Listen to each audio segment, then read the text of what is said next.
¿Alguna vez nos hemos preguntado por qué tomamos ciertas decisiones con nuestro dinero? ¿O cómo funcionan esas fuerzas casi invisibles que mueven los mercados? Bueno, pues hoy vamos a desvelar las reglas del juego, los 10 principios fundamentales de la economía. Nuestra ruta de hoy es muy clara. Empezamos por el principio, claro, ¿qué es la economía?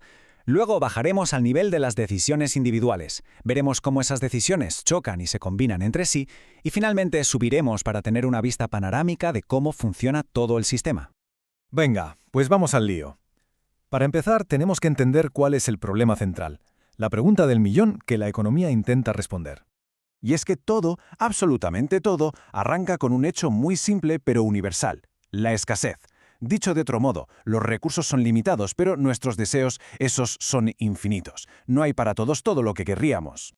La economía, entonces, no es más que la ciencia que estudia cómo nos las apañamos para gestionar esa escasez.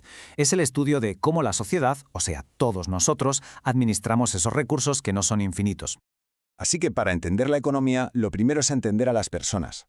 Vamos a sumergirnos en los primeros 4 principios, que son básicamente la lógica que hay detrás de las decisiones que tomamos cada día.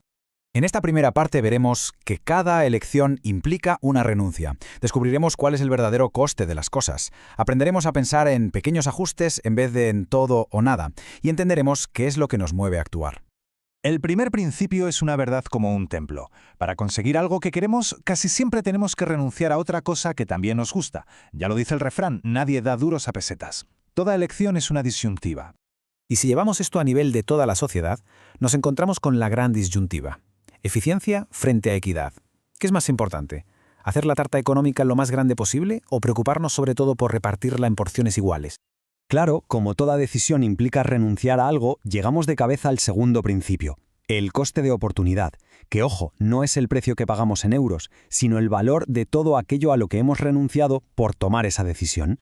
Pensemos en una decisión importante, como ir a la universidad. El coste de oportunidad no es solo lo que cuesta la matrícula y los libros. ¡Qué va! Es también todo el sueldo que se podría haber ganado trabajando durante esos años. Ese es el verdadero coste. El tercer principio nos presenta una idea muy potente. Las personas racionales no piensan en términos de todo o nada. Las decisiones más inteligentes se toman en el margen, es decir, evaluando los pequeños ajustes, los pequeños cambios sobre un plan que ya existe. Esto explica perfectamente por qué una aerolínea puede vender un asiento de última hora por un precio bajísimo. Aunque el precio esté por debajo de la media, mientras cubra el coste extra de llevar a ese pasajero, que es poquísimo, la venta es rentable. Y llegamos al cuarto principio, que es probablemente uno de los más importantes de todos. Las personas responden a los incentivos. Es así de simple. Ya sea por un premio o por un castigo, si las circunstancias cambian, nuestro comportamiento también cambia. Vale, ya hemos visto cómo funciona nuestra cabeza a la hora de decidir. Pero, ¿qué pasa cuando todas esas decisiones individuales se mezclan en el gran tablero de juego que es el mercado? Vamos a verlo.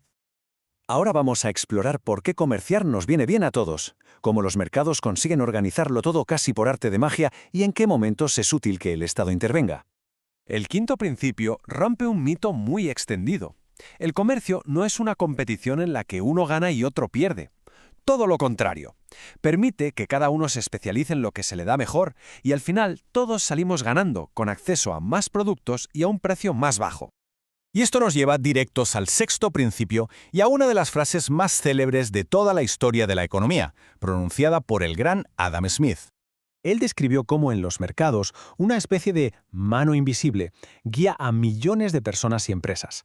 Cada uno buscando su propio interés a través del sistema de precios acaba generando un resultado que, sorprendentemente, suele ser bueno para toda la sociedad. Pero, ojo, esa mano invisible no es infalible. Y por eso el séptimo principio nos recuerda que a veces la intervención del gobierno es necesaria para mejorar los resultados, ya sea para corregir un fallo del mercado o para buscar una mayor equidad. Perfecto. Ya hemos visto las decisiones individuales y la interacción. Ahora toca dar un paso atrás y ver la foto completa. Estos últimos 3 principios nos explican cómo funciona la economía a gran escala. El octavo principio nos da la clave de por qué unos países son ricos y otros pobres. Y la respuesta es asombrosamente sencilla. El nivel de vida de un país depende casi exclusivamente de su capacidad para producir bienes y servicios, es decir, de su productividad. Pasamos al noveno principio, que trata un tema que nos suena a todos, la inflación. La causa principal de que los precios suban y suban de forma generalizada es casi siempre la misma, que el gobierno ha impreso demasiado dinero. Al haber más dinero, este pierde valor. Y para hacernos una idea de hasta dónde puede llegar esto, solo hay que ver el ejemplo de Alemania después de la Primera Guerra Mundial. La hiperinflación fue tan brutal que un periódico pasó de costar céntimos a costar 70 millones de marcos. Una locura. Y por fin, el 10º principio, que nos presenta una de las disyuntivas más complicadas para cualquier gobierno. A corto plazo, las políticas que buscan bajar la inflación suelen provocar un aumento temporal del paro, y viceversa. Es un equilibrio muy delicado. Muy bien. Hemos recorrido un largo camino. Ahora vamos a juntar todas las piezas del puzzle en un resumen final para que quede todo bien claro. Y aquí los tenemos, los 10 principios perfectamente organizados. Los primeros 4 explican cómo tomamos decisiones, los 3 siguientes cómo interactuamos unos con otros, y los últimos 3 cómo funciona la economía en su conjunto. Todo está conectado. Al final, estas 10 ideas son mucho más que simple teoría. Son un conjunto de herramientas muy potente. Son, en realidad, como unas gafas nuevas que nos permiten entender el mundo de otra manera, desde por qué sube el precio del café hasta las grandes noticias económicas. La pregunta ahora es, ¿qué fuerzas económicas vemos en nuestro día a día?